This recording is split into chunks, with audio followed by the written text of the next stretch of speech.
Hello everyone, welcome back to my channel ND education. आज की video में हम यूपीएसआई प्रीवियस ईयर हिंदी के क्वेश्चंस के सीरीज़ में 15 नवंबर 2021 शिफ्ट सेकंड के क्वेश्चंस को डिस्कस करूंगी। अगर आप यूपीएसआई की प्रिपरेशन एक सीरियस तरीके से कर रहे हैं तो आपको ऑलरेडी ये बात पता होगा कि किसी भी एग्ज़ाम की तैयारी के लिए उसके प्रीवियस ईयर क्वेश्चंस कितने ज़्यादा इंपॉर्टेंस रखते हैं।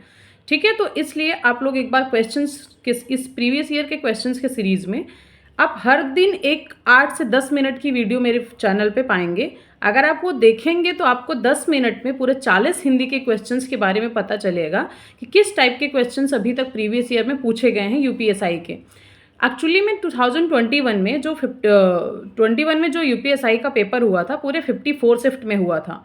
54 शिफ्ट में हुआ था, तो इसके पहले मैं ऑलरेडी 8 वीडियोज़ बना चुकी हूँ 40 क्वेश्चंस का हिंदी का। तो आज मैं 15 नवंबर 2021 शिफ्ट सेकंड के हिंदी का क्वेश्चंस डिस्कस करूंगी, टोटल 40 क्वेश्चन।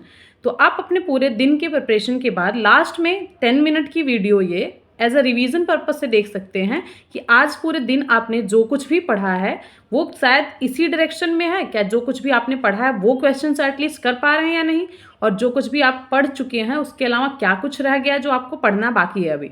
तो चलिए हम स्टार्ट करते हैं क्वेश्चन नंबर 1 आपका बिना समय बर्बाद किए। क्वेश्चन नंबर 1 है हमारे पास, इनमें से घुमक्कड़ शास्त्र के लेखक कौन हैं? तो राहुल सांकृत्यायन जो हैं वो घुमक्कड़ शास्त्र के लेखक हैं। हीना फिल्म किस कहानी पर आधारित है? तो हीना फिल्म जो है वो मलबे का मालिक कहानी पर आधारित है। अगला क्वेश्चन हमारे पास है, जान पर खेलना मुहावरे का क्या अर्थ है? तो जान पर खेलने मुहावरे का अर्थ है बहुत बड़ा जोखिम लेना। ऑप्शन पहला करेक्ट है। अकर्मक क्रिया में इनमें से किस पर प्रभाव पड़ता है? तो अकर्मक क्रिया पर में जो होता है कर्ता पर प्रभाव पड़ता है। इनमें से समूहवाचक संज्ञा कौन सा है? तो समूहवाचक संज्ञा कौन सी है ये बताने के लिए हमें ऑप्शन नंबर 3 मतलब सेना एक समूह में रहता है तो समूहवाचक संज्ञा हो जाएगा। बिहारी का नामकरण किस विद्वान ने किया है? तो बिहारी का नामकरण जो है ग्रियर्सन ने किया है। इनमें से कौन सा शब्द क्षुद्र का विपरीत शब्द है? तो महान जो है वो क्षुद्र का विपरीत शब्द है।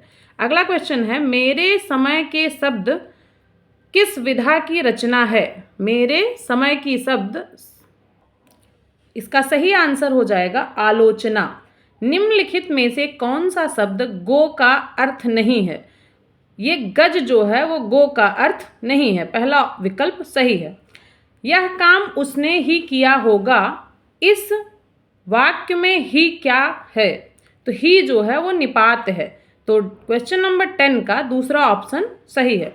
इनमें से कौन सा तद्भव नहीं है? तो तद्भव शब्द जो है वो दाहिना नहीं है। धैर्य, धोती, धान ये सब तद्भव शब्द हैं। भावना में कौन सा प्रत्यय है? तो भावना में अना, भावधन अना प्रत्यय लगा हुआ है, तीसरा विकल्प सही है। तीसरा, विश्व हिंदी सम्मेलन इनमें से किस स्थान पर हुआ था? तो ये दिल्ली में हुआ था, ऑप्शन पहला करेक्ट है। अगला क्वेश्चन हमारे पास है, ज्ञानपीठ पुरस्कार के लिए कुल कितनी भाषाओं के साहित्य को स्वीकार किया जाता है? 22 भाषाओं के साहित्य को स्वीकार किया जाता है। गायक गीत गा रहा है, यह किस काल का उदाहरण है? ये तात्कालिक वर्तमान, अभी चल रहा है और प्रेजेंट टाइम का बात, तो यहाँ पे तीसरा विकल्प सही है। ज्ञ वर्ण किन वर्णों के संयोग से बना है? तो ज्ञ जो है वो ज मतलब ज आधा ज प्लस इया से मिलके ज्ञ बना होता है, तो 16th का पहला विकल्प सही है। इनमें से कौन सा नाटक उपनिषद काल पर आधारित है? इसका सही आंसर है जन्मेजय का नागयज्ञ। शिखा के लिए इनमें से कौन सा शब्द उपयुक्त है? तो शिखा के लिए इनमें से जो शब्द है वो चोटी है। शिखा, शिखर मतलब चोटी। इनमें से निश्चयवाचक सर्वनाम का उदाहरण कौन सा है? यह जो है निश्चयवाचक, कोई, जो, कुछ, ये सब अनिश्चयवाचक सर्वनाम का उदाहरण है। इनमें से कौन सा शब्द हिंदी के उपसर्ग से नहीं बना है? तो हिंदी के उपसर्ग से जो नहीं बना है वो है लापता। ठीक है, अगला क्वेश्चन है, दोपहर के बाद का समय के लिए उपयुक्त शब्द इनमें से कौन सा है? अपराह्न। फोर्थ विकल्प सही है। ये सारे जो 2021 में अलग अलग शिफ्ट में हिंदी के पेपर हुए हैं उसमें बहुत सारे ऐसे क्वेश्चंस हैं जो हर एक शिफ्ट में ऑलरेडी रिपीट हुए हैं। अगर आप लोग ये सीरीज डायरेक्ट फॉलो कर रहे हैं तो आपको भी ये क्वेश्चन पता चल रहा होगा कि बहुत सारे क्वेश्चंस हैं जो शिफ्ट 1 में भी पूछा गया है और फिर 3 पेपर के बाद वापस सेम क्वेश्चन रिपीट कर दिया गया। ये क्वेश्चन 2 बार ऑलरेडी पूछा जा चुका है। ठीक है, अगला क्वेश्चन है, संभवतः वह लिखता हो, इस वाक्य में कौन सा काल है? तो इसमें है संभाव्य वर्तमान, संभवतः। आल्हा छंद में कितनी मात्राएं होती हैं? तो इसमें टोटल 31 मात्राएं होती हैं। तीसरा विकल्प सही है। इनमें से आवृत्तिवाचक विशेषण का उदाहरण कौन सा है? तो ये चौगुना जो है आवृत्तिवाचक विशेषण का उदाहरण है। कालिदास त्रिवेदी किसके दरबारी कवि थे? औरंगजेब के दरबारी कवि थे कालिदास त्रिवेदी। ठीक है, अगला क्वेश्चन है, इनमें से कौन सा वाक्य शुद्ध है? मैं कानपुर गया था, यह वाक्य शुद्ध है। बाकी गया था मैं कानपुर गया, मैं कानपुर गया हूँ, ये सब अशुद्ध वाक्य है। अगला क्वेश्चन है, अद्भुत रस के देवता इनमें से किसे माना जाता है? तो गंधर्व को अद्भुत रस के देवता माना जाता है। अठकोना में कौन सा समास है? तो द्विग समास है। आठ द्विग समास है। भाववाच्य में किस प्रकार की क्रिया का प्रयोग किया जाता है?